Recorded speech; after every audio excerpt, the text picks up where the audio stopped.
اور زندگی کے اس سفر میں ہم بہت سی چیزیں کھو کر دوبارہ پا لیتے ہیں، لیکن عربی زبان میں ایک بہت خوبصورت بات میں نے پڑھی، وہ یہ کہ 3 چیزیں ایسی ہیں جو اگر ایک بار ہاتھ سے نکل جائیں تو کائنات کی تمام دولت مل کر بھی واپس نہیں لا سکتی ان کو۔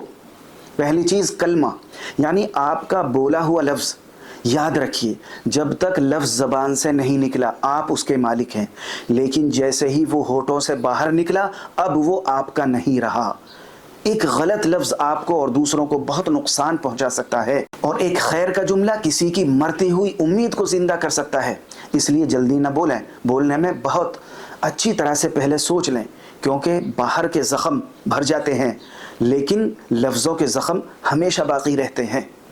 اب آپ ان لفظوں کو بھول بھی جائیں گے لیکن سامنے والا نہیں بھولے گا، کیونکہ اس کے دل پر لگے ہیں۔ دوسری چیز وقت، یعنی گزرتا ہوا لمحہ۔ وقت کوئی دریا نہیں ہے جو مڑ کر واپس آ جائے گا، یہ وہ مہلت ہے جو ہر پل کم ہو رہی ہے۔ ہم اکثر اپنے آج کو کل پر یا آئندہ کسی وقت پر قربان کر دیتے ہیں، حالانکہ اصلاح کا موقع اور کام کا موقع صرف ابھی ہے۔ اپنی زندگی کے لمحات کو کل کی امید پر بیکار کاموں کی نظر نہ کریں، یہ پیچھے ہی رہ جانے کی علامت ہے۔ تیسری اور سب سے زیادہ نازک وہ ہے ثقہ، یعنی بھروسہ، اعتبار۔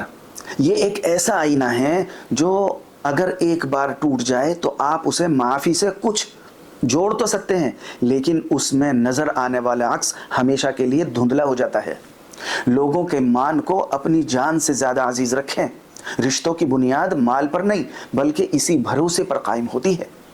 ان 3 چیزوں کی حفاظت کیجیے، اپنی زبان کی، اپنے وقت کی اور لوگوں کے اعتماد کی، تاکہ جب آپ پیچھے مڑ کر دیکھیں تو شرمندگی نہیں بلکہ سکون اور عزت ملے۔